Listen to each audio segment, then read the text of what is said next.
Okay, so thanks everyone so much for joining tonight. My name again is Justin Dyke. I'm the Communications Director at the Tualatin Valley Water District, and we really want to extend our appreciation for those who are spending their evening with us. We're going to talk tonight about the 2024 water rates update. And before we get started with the formal part of the presentation, I did want to do a little bit of housekeeping. These sessions are recorded. They will be placed onto our YouTube channel later on in case you do want to return to the information, or for anyone who's unable to make it tonight. We will make sure that everyone's microphones are muted as they enter the meeting tonight. And there will be a moderated Q&A after the presentation, but you are able to type in your questions at any time during the presentation. So you can see the circled Q&A chat bubble there. That should be appearing towards the top of your screen in the middle. You can use that, click in that option, and there'll be a text box for you to type in your questions at any time. That way you don't forget them. And we will go through all the questions after the presentation is done. We'll make sure that everyone has an opportunity to type in a question and have one of our experts answer it for them.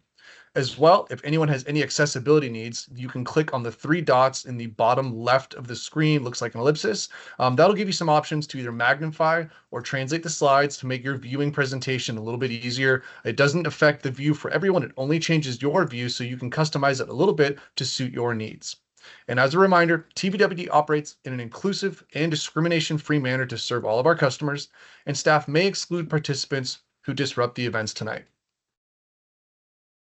Our presentation will be kicked off with our CEO, Paul Matthews, followed up with Dave Kraska, our Willamette Water Supply Program Director, and Justin Carlton, our Chief Financial Officer. So without any further delay, I'd like to let our CEO, Paul Matthews, take control of the slides, and take it away, Paul. Thank you very much, Justin. I want to start my part of the presentation by thanking you for attending our Talking Water session. We recognize that our continued investment in this major project that Dave Kraska will be discussing here in just a moment has real impacts on you and your neighbors. The Talking Water event that we have today, it allows us to update you on the progress that we've made in securing our community's water future. So I want to thank you for the time that you take. And I also want to take just a moment to acknowledge our board.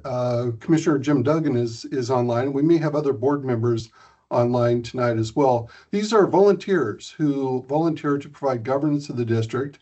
They volunteer their time and they make sure that the district is responding to community interest. So I do appreciate their time and expertise as they help us navigate this. First, I want to talk a little bit about what's driving our rates, and Mr. Kraska will talk about this in more detail in just a minute, but really what's driving our rates is the cost of completing our investment in the Willamette water supply system. This is a major investment of construction of over 30 miles of pipes and other facilities to include a treatment plant and storage facilities, and of course Dave will talk about that in just a bit, as well as the cost of preparing to integrate that into our water system so that we can serve our customers.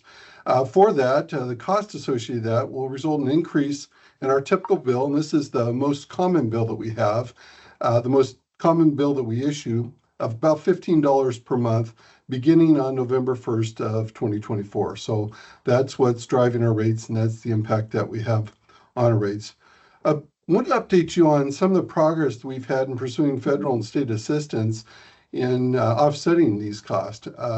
To date, so far, we've received a $3 million grant from the state to make investments in our 189th Avenue pump station and pipeline project that serves part of our district. Of course, using that $3 million saves all of our customers money. We've also received $4 million in grants. These are federal grants to help on the water treatment plant, another $15 million of a FEMA grant to offset the cost of our Taylor Ferry Reservoir or Metzger area. That's in addition to a low interest loan that we have from the EPA to help fund the major investment in the Willamette. As we've gone through this process, we've been working on the Willamette project now for more than 10 years. As we've gone through this, there are 4 questions that we know our customers have, and we've heard them, and we want to address those tonight. The first question is, how will our community benefit from the current investment we're making in the Willamette River water supply? The second one is, are we managing costs responsibly? We want to explain how we are doing that. The third is, are all customers, including corporations, paying their fair share? And the last question is that, frankly, some customers and neighbors can't afford these investments. What are we doing to help? So we've structured tonight's presentation to address these 4 questions. Dave Kraska will take the first one and a little bit of the second one, and then Justin Carlton, our CFO, will continue on addressing the rest of our questions. So with that, I'd like to turn the presentation over to Dave Kraska. Dave? Thank you, Paul, and good evening, everybody. Thank you for spending some time with us tonight to walk through some very important information here. As Paul presented, I am the Willamette Water Supply Program Director, and there's a lot of bullets on here about what my job entails. But with that, I'm going to take control and get into my presentation.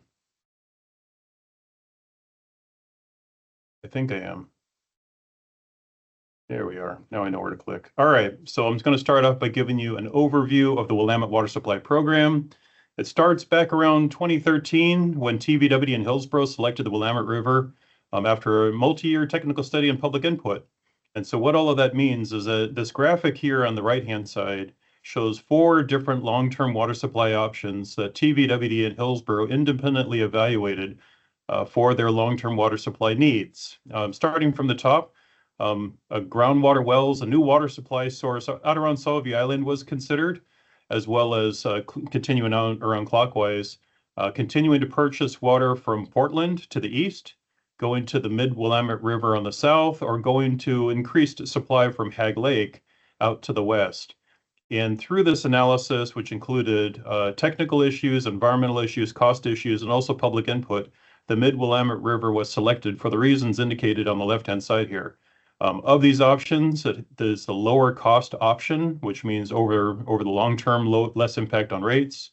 It would provide excellent water quality to our customers, provides ownership of the supply that TVW currently does not enjoy with City of Portland supply, provides a reliable supply, and as I mentioned, fewer environmental impacts.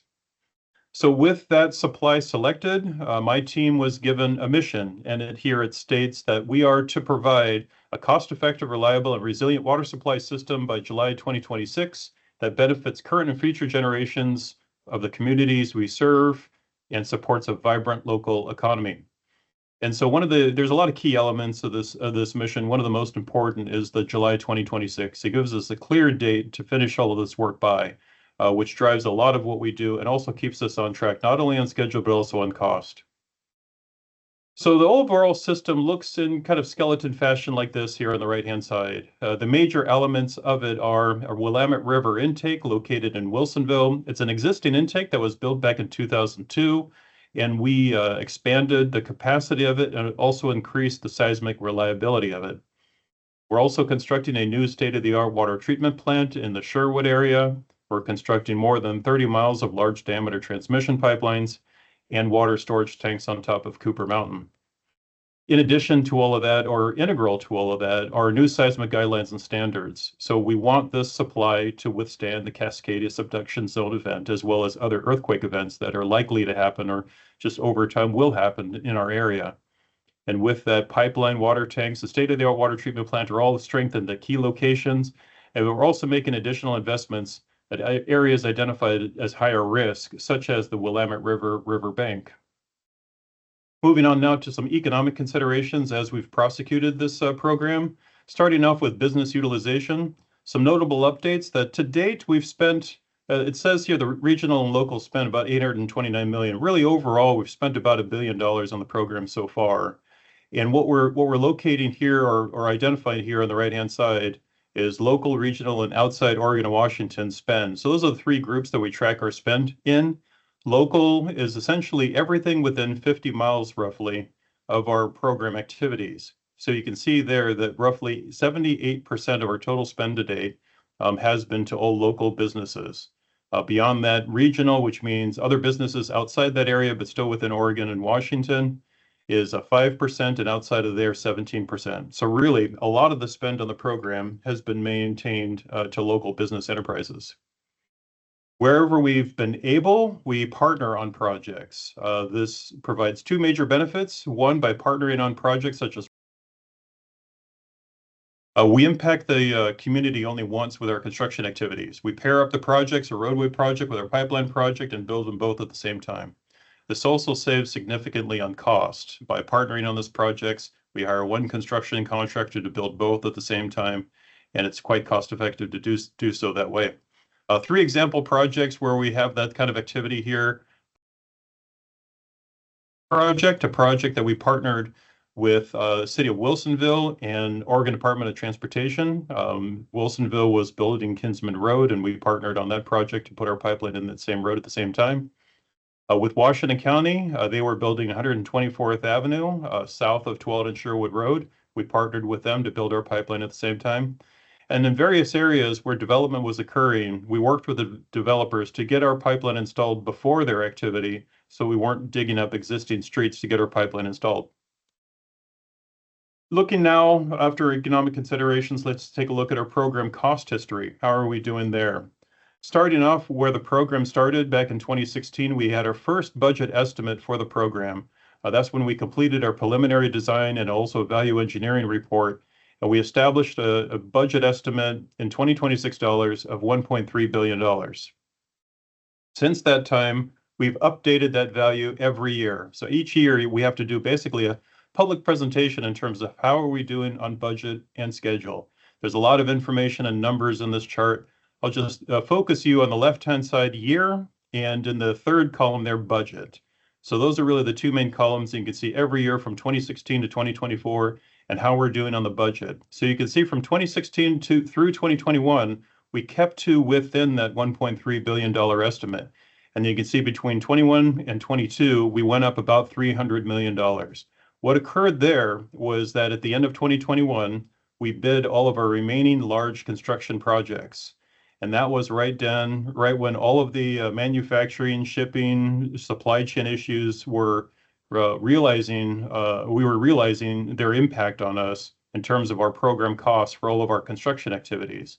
And that's where basically that major inflection point occurred on our overall program budget, going from about 1.3 billion to 1.6 billion. Since that time, however, you can see 2022, 2023, 2024, we now have construction contracts that we're able to manage to those budgets, and we've been able to stay at the $1.6 billion budget. So what occurred back in between 2021 and 2022? Here's a couple of examples of that. A couple of our major projects that we bid at that time, one of them the Reservoir and Pipeline project. We had an engineer's estimate of $117 million for that project. That was provided by our construction cost estimators as well as input from contractors. But the actual competitive low bid price for that work at that time, given all the COVID-related supply chain issue impacts, $143 million. So a significant increase on that one. Another large project we were bidding at the same time was our water treatment plant project. Our estimate for that one, $292 million. And again, the low bid, competitively bid estimate budget for that project, $427 million. So overall, with all of the projects that we were bidding at that time, that's where the $315 million increase on our overall program budget was realized. And our total cost estimate went from 1.3 billion to 1.6 billion. Now, when that impact occurred to us, it seemed smart to go back and reevaluate the other three water supply alternatives to make sure that for some reason it wasn't beneficial for us to basically go in a different direction. And so again, we looked at the northern groundwater supply, continuing with Portland, or the Hag Lake Dam Raise project. And we looked at the status of all of those projects since the long-term water supply option was evaluated or was selected to go to the mid-Willamette River, and found that each of these was fatally flawed in one way or another. If we look at the northern groundwater supply, since that time that we were originally considering it back in 2013, no studies, planning, investigations, or investments have been made in it, which means the implementation of such a project is extremely uncertain, which means there is a significant cost risk, and it certainly would not be complete by 2026. Regarding the Portland supply, since that time in 2013, Portland has chosen to implement or has had to implement corrosion control project and a filtration project, a very expensive filtration project. So Portland wasn't cost effective back then, would even be less so now. So significantly higher cost to go to Portland and would provide a lower level of seismic resiliency, would continue with no ownership of the supply, and would not be complete by 2026. And finally, regarding the Hag Lake Dam Raise project, Since that time, the U.S. Bureau of Reclamation will only improve dam safety and not capacity. So it would not provide the capacity needed and would not be complete by 2026. So with this information, our leadership felt confident we needed to finish the Willamette River supply. The cost or the budget, the fight to save costs still goes on. We still find ways to economize on our work everywhere we can. Our leadership at that point was found a way to cut more than $50 million in project costs wherever we can. We maximize competition for any remaining bidding work that we have going on. When we do select contractors to perform work, we negotiate the best price and quality for the services and goods that we are purchasing. We're still making cost-effective engineering decisions even during construction. Very important that we're also proactively managing risks early so that they don't get realized. Partnering on projects, as I mentioned, to share costs amongst our partners and rigorously manage all aspects of the program to stay on schedule. One certain way to lose control of your budget is to lose control of your schedule, and we're doing everything we can to avoid that. So with all of that, let's take a look at some of our work that has been constructed and is still under construction. Regarding the work still under construction, listed here, 12 projects all over the county. I apologize for our traffic impacts across the county, but we're wrapping up our work and we're going to be restoring roads, and we're nearing the finish line of a lot of these projects. If we start at the south end at our river intake, we replaced the screens, our fish screens that protect fish from entering our pipeline. This shows the 150 million gallon screens that were installed via barge under the Willamette River there. The aerial shot there on the left-hand side shows the barge work that was used to lower the screen shown on the right onto our intake pipeline. Up on the bank of the Willamette River, we strengthened the bank so that it would withstand the Cascadia subduction zone event. We have to have a reliable intake in order to have a reliable water supply, and that's exactly what we're doing in this photo. And to energize the pumps down there at the Willamette River, we have a new electrical building that also provides controls and standby generator power to survive power shutdowns or power outages. Our water treatment plant, as I mentioned, in the Sherwood area is under construction, shown here in this aerial shot. To give you an idea of where exactly this is located, the road on the left-hand side of this photo is 124th Avenue. Down below this photo is actually shown pointing south. Below this photo is Tualatin Sherwood Road. Tualatin in this photo is to the left, Sherwood to the right. We constructed a roughly 2,000 foot long tunnel underneath the Tualatin River to contain our pipeline, our seismically resilient pipeline. This is the pad that we constructed for our 15 million gallon reservoirs on top of Cooper Mountain. One of the cost-saving measures we made in this project, we were originally planning to build 2 reservoirs. We can get by with 1 initially, and that saves us a considerable amount of money for the near term. And the reservoir that is located on that site is constructed. This shows the inside view of that reservoir that will store clean, treated drinking water before it passes along to our customers. Also installing a lot of pipeline, as I mentioned, all over the county. This gives you an idea of some of our pipeline installation in rural areas. Toward the upper left of this photo, you can just make out the reservoir site that I was just showing you. And so this is up on Grabhorn Road, where we're installing this section of our 66-inch pipeline. And we are also installing a lot of pipeline in urbanized areas. On the left-hand side here is a trenchless crossing of a tributary creek right along Roy Rogers Road. And on the right-hand side is some of our night work in Shoals Ferry Road, installing our pipeline there. That is it for my part of the presentation. I'm going to pass this over now to TVWD's Chief Financial Officer, Justin Carlton, to continue on. Take it away, Justin. Thank you, Dave. I appreciate it. Good evening, everybody. Appreciate your investing your time on Thursday evening when there's football and baseball and a beautiful fall evening out for us to enjoy, and taking opportunity to learn about your water system and the rates that go into supporting the infrastructure. So Dave talked a little bit about some of the ways that the program is exerting effort to save customers money, and I want to talk about some of the things we're doing here within the district also at the operating side. So Within the last biennial budget, TVWD managed to generate a $6.5 million savings in its most recent biennium. So that's the biennium that ended in 2023. So TVWD has a 2-year budget cycle, and our fiscal years go from July 1st to June 30. So that was the biennium that ended on June 30th of 2023. Additionally, Dave talked about some of the capital projects associated with the program that we've deferred, but we also evaluate our own internal capital improvement program every budget cycle and prioritize things that are high priority and try to align projects with the district's available cash flow and resources. So we focus on things that are critical, and we push things out in time when we have more financial capacity to address those. And so we're balancing what's a priority now with what we can manage better in the future. We also partner with other agencies.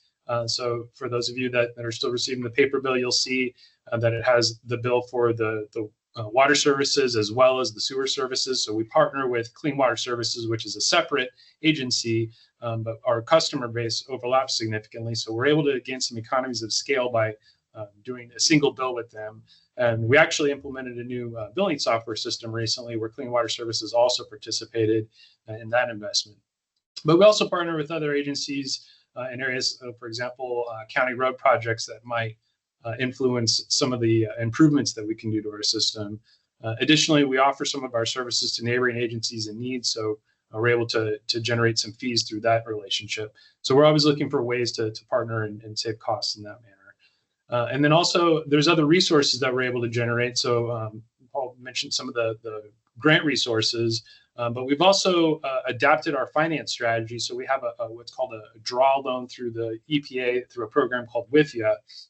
And when interest rates changed, we were actually able to accelerate the draw schedule, which we were able to generate $12.8 million in interest earnings in the last fiscal year by adapting that draw schedule and taking advantage of the interest rate environment. We've also generated $22 million in federal and state grants that we're applying towards various capital projects. So the construction of the additional water supply system is the primary driver of the rate increases, but we also have commitments for ongoing maintenance and operations of the water system. So we're continuing to invest in our existing infrastructure to make sure that we're able to deliver water 24 hours a day, 365 days a year. And then we also have to, repair the system. So we have costs of materials, electricity costs, commodity costs. So those things also affect our budget. We also have purchased water requirements. So the district currently purchases its water primarily from the city of Portland. In the last 2 years, we've received over 30% rate increases from the city of Portland. And purchased water is actually the single biggest operating expense item on our materials and services budget on an annual basis. I want to focus a little bit on looking at the investments in the infrastructure. So we actually have a 30-year planning horizon for our financial forecast, but looking just kind of at the next 10 years, what the cycle looks like. So what you see here is a graph presenting our capital investments, and it's broken into the two different colors there. You'll see the gray is our in-district investments, and that includes the pipeline that we're building, that actually Dave's team is building on behalf of TVWD to deliver water to our Metzger service area. And then the blue is the Willamette Water Supply Program. So looking at this current fiscal year, so we're in fiscal year 2025 right now, you can see that we really are at the peak of the spending cycle. So we're projecting over $300 million in capital expenditures this year for both the in-district portion of our capital improvement program as well as the WWSP. Last year, we had $214 million. So significant investment in this short period of time, and then it starts to dissipate as we get closer to the system coming online on July 1st of 2026, which would be fiscal year 2027. But looking further out in time, we really don't have significant investments. We've got some of those delayed projects that Dave talked about coming online, towards the tail end of this 10-year horizon.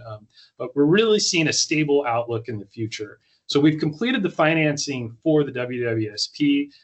These rate increases were done in being able to establish financial capacity for the debt market so that we could actually borrow the money and stretch this investment cycle out beyond 30 years. And so that now that work is done and we're finishing the completion of the project in the next few years, we see a much more stable outlook going forward. So one of the questions that we received is, are all customers, including corporations, paying their fair share? Looking at the pie chart here, we see what our meters are by class. And so for single family and multifamily, so our residential customers, we have out of the 62,000 meters within the district, over 58,000 of those are residential. So 95% of our meters are residential customers. The remaining 5% are made up between commercial, industrial, and some fire line, irrigation, and wholesale. I do want to point out on the industrial here that we have a total of 26 meters, so it's not even a large enough number to create a percentage amount, but they're buried in the pie chart there. But when we pivot and look at the revenue picture, of that 95% of our residential customers, they account for about 71% of our revenue. Those 26 customers that are in the industrial class actually account for 7% of our revenue. So the higher end users do pay their fair share. To provide an example of what one of those higher end users and what the rate increase impact would be for them. So looking at this particular customer has an 8-inch meter, which has a current fixed charge of $606 and a monthly bill of approximately $243,000 or $243,800. Effective November 1st, their fixed charge would go up to $712, and their volume charge for the amount of water used would be approximately $43,000. And our principles for water rates are based on a cost of service approach. So this is an industry standard approach that ensures customers across customer classes all pay for the amount of cost they're imposing on the system.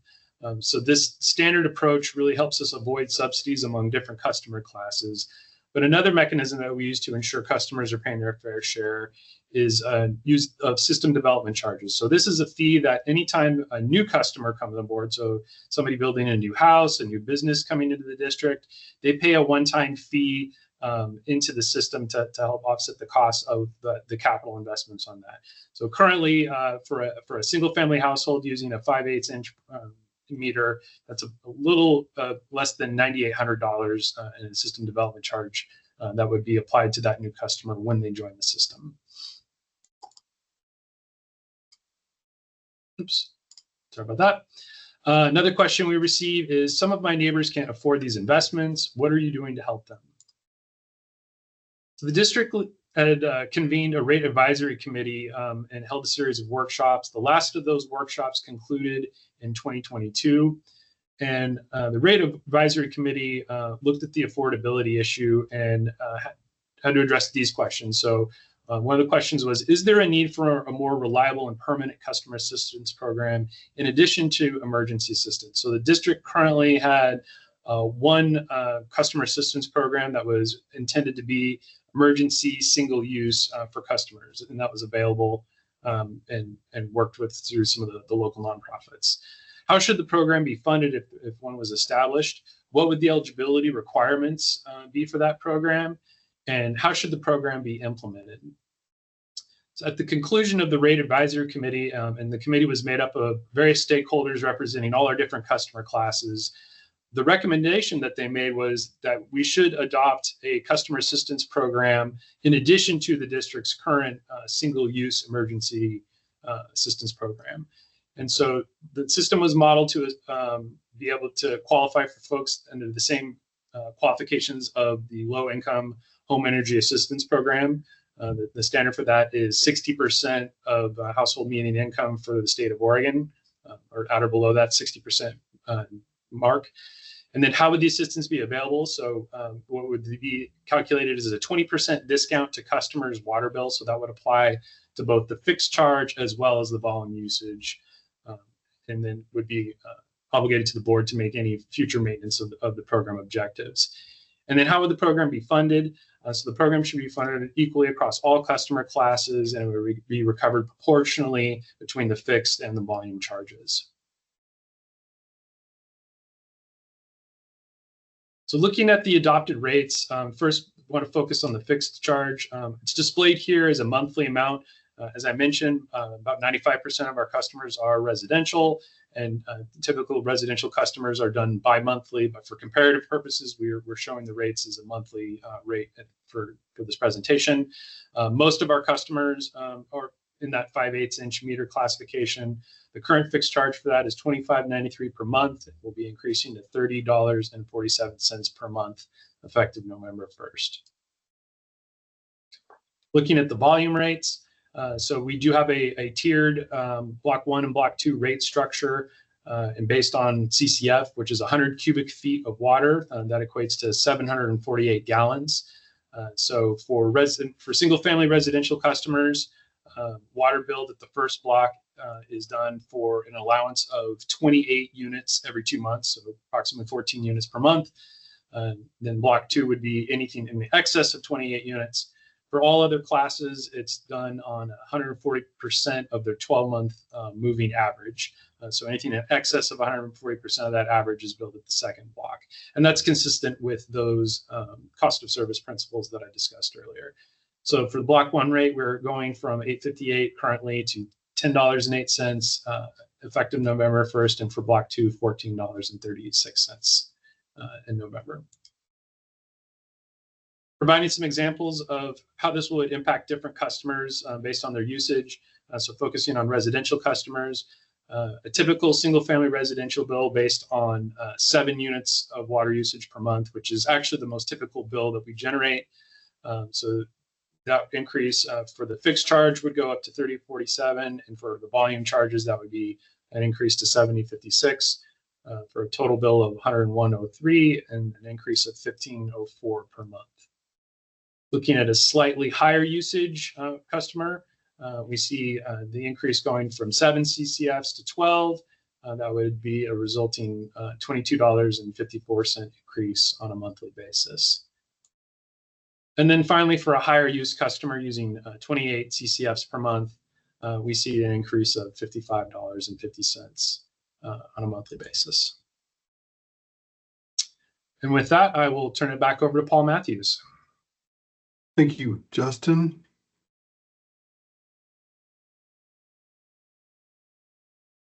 So I do appreciate your time tonight. I want to hope that we did address the questions that we laid out here. We're interested in hearing other questions that you might have, but Dave did talk about how our community will benefit from our investment in the Willamette River. And I think both Dave and Justin discussed to a great degree how we are managing our costs and what we're doing to manage those costs, and that all customers, including corporations, are paying their fair share as well as new customers. And we did talk about the customer assistance program and how important that is for our neighbors that are unable to afford the investments we're making in the Willamette. With that, I'd like to turn this over to Justin Dyke, who will lead us through the Q&A session.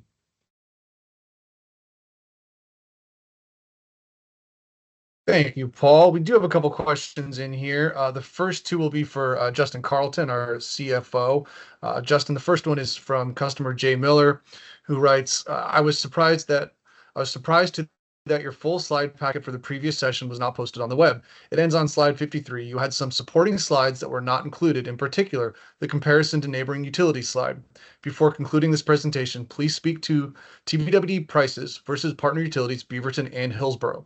This is not a small difference. In a free market system, I would opt to buy my water from Beaverton. I'll start off real quick, Justin, on what this customer is referencing as the previous session. Was that last week on Monday we did do an identical version of this presentation. We do our rates presentations at different times on different days to accommodate folks to attend as best fits their schedule.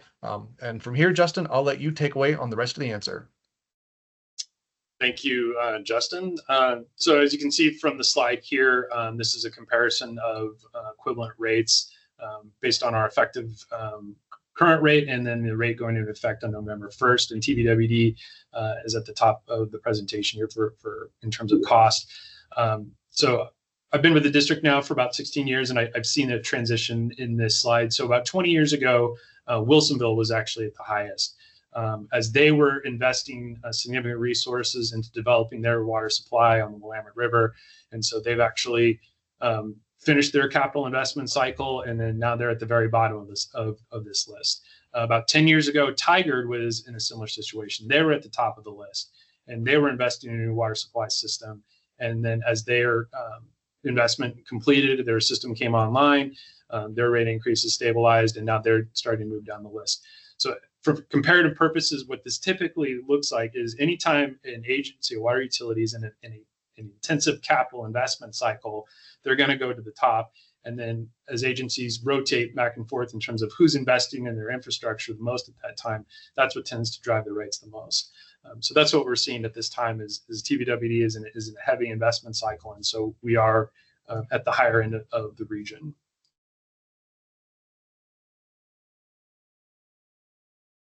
All right. And the next question will be again for you, Justin. It is from Jay Miller. It says, you addressed whether all users are paying their fair share. What about the partners? Your website states that as a partner, Beaverton will ultimately be using 5 million gallons per day of TVWD water. Maybe Hillsborough will also be purchasing TVWD water. What price will they pay for this water? Will this price properly reflect the total TVWD cost of that water, including service costs of the borrowed money? If so, why would they choose to buy this expensive water? So if I understand the question correctly, I think it's in reference to Beaverton's ownership associated with the Willamette water supply system. So the Willamette water supply system is actually a $1.6 billion project, and it's being delivered in partnership with TVWD, the City of Hillsborough, and the City of Beaverton. So all three agencies are joint owners of this infrastructure. TVWD is the majority owner, so we own a little over 59% of the investment. In terms of the cost of the water, so whatever the costs of actually operating the system are will be passed on to the partners on an at-cost basis based on their proportional use of the system and proportional ownership. So in terms of the capital investment, TVWD's portion of that is roughly 60% of the $1.6 billion, and Beaverton's is roughly 5%, and Hillsborough's is roughly 35%. So it's equivalent to their ownership stake in terms of the infrastructure investment. And then on an ongoing operating basis, everybody will be paying their fair share for their usage as well as their ownership.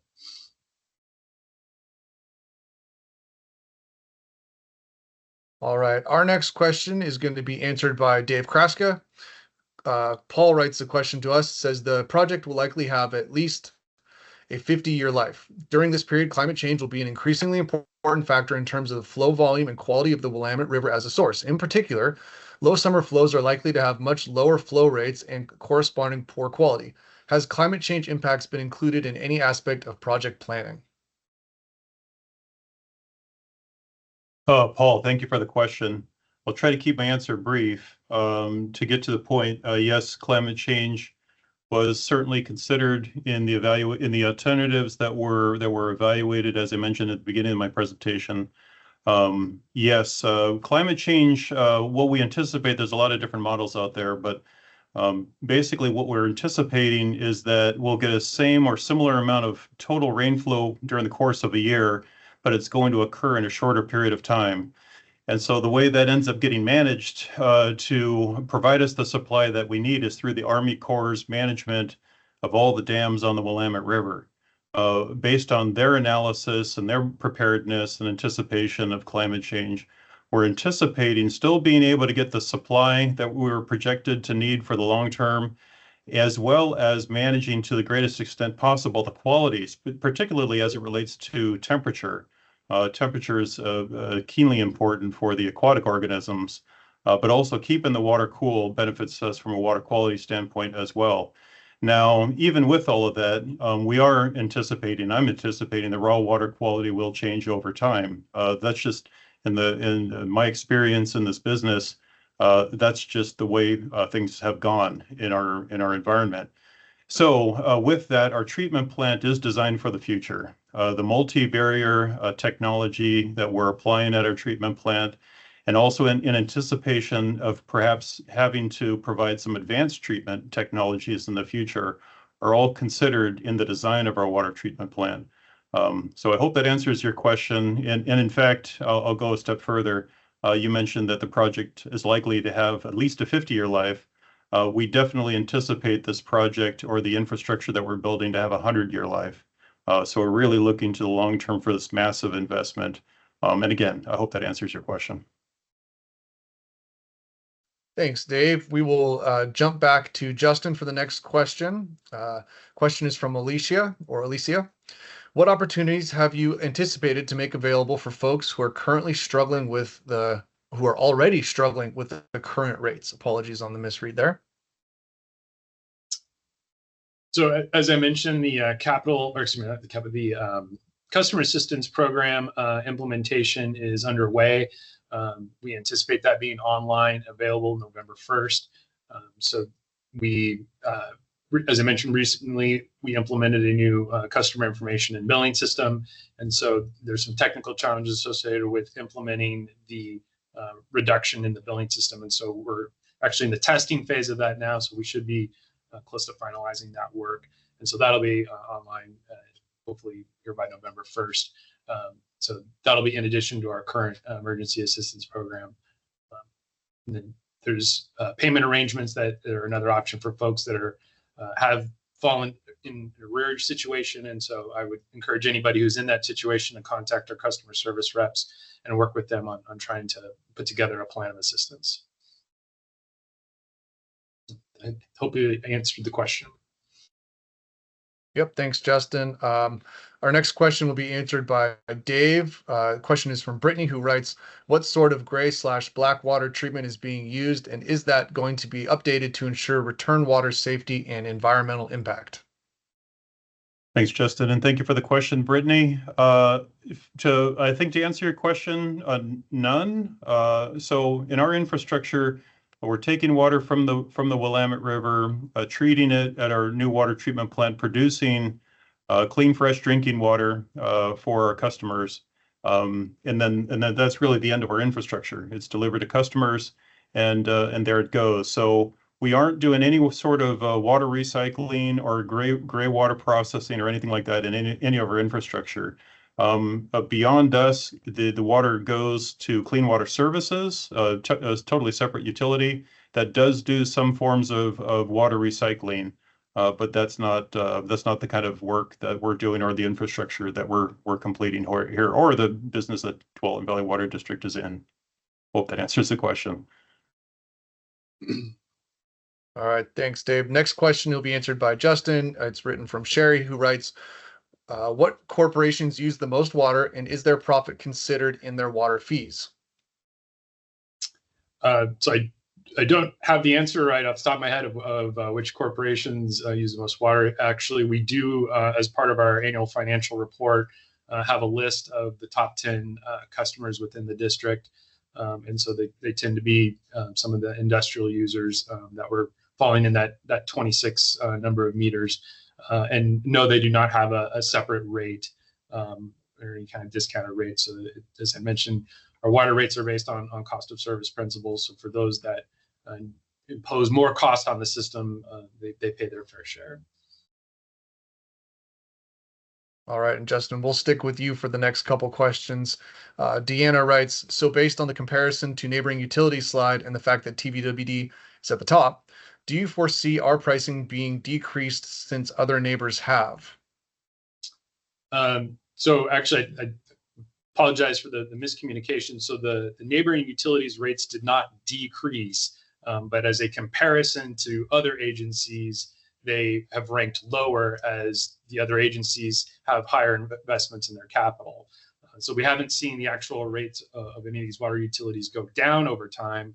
It's just as they compare it to some of their neighboring agencies, they're not as high. So there's sort of a leapfrog effect as one agency has higher capital investments during an investment cycle. And Deanna's second question is also, since the last rate increase was decided back in 2022 for the RAC, Rate Advisory Committee, is another rate increase in progress right now for 2026, for example? So we do, as I mentioned, our financial forecasts extend out over a long-term horizon. We do project our investments in capital, our operating costs, and then the necessary revenues to support all those things. So there are additional rate increases projected in the future. What I can tell you is that the future rate increases are nothing like what we've seen in the recent past.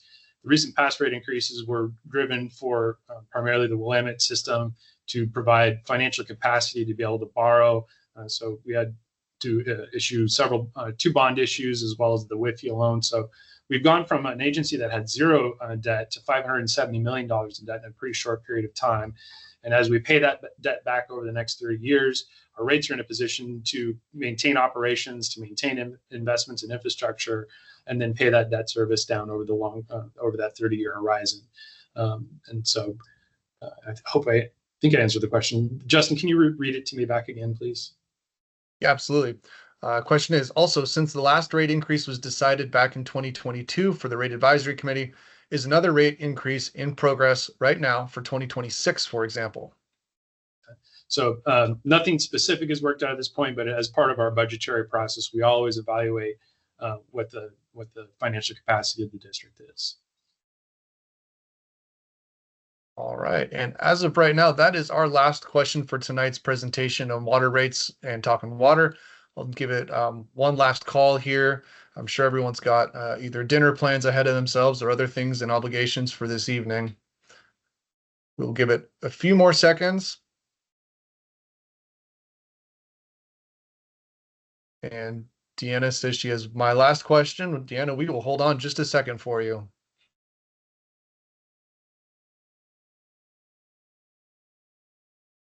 All right. Well, then there's no other question. So with that, we do have one final one from Jay Miller. Can you post the full slide deck this time? Yes, we can post that. We will also post the video to our YouTube channel. And Deanna's final question just came in, maybe in the wrong order on my screen. Do you ever foresee merging with the city of Hillsborough? I will let Mr. Matthews or Mr. Carlton, if you're available, take that question. I think I can address that. Yeah. So TVWD is the product of the consolidation of special districts. So the district itself was formed in 1991 by the consolidation of the Metzger Water District and the Wolf Creek Highway Water District. So we've been open to mergers and consolidations in the past, and that gives us the economies of scale that help us be more efficient. But I'm not sure the city of Hillsborough would have any particular desire. Cities, they want to provide the full services to their customers. So I'm not sure that the city would find that to be of much interest. Having said that, we do serve a part of the city of Hillsborough. We have an urban service agreement with Hillsborough, and we partner with the city of Hillsborough. We were actually able to lend them some infrastructure to serve their new Butternut Creek area for a period of time. But I think it's fair to say that TVWD is always willing to entertain the concept of consolidations, but that would probably be more of a question for the city of Hillsborough itself. Thank you, Paul. And Deanna added she meant the city of Hillsborough Water. I think you covered that in your response as well. So yes.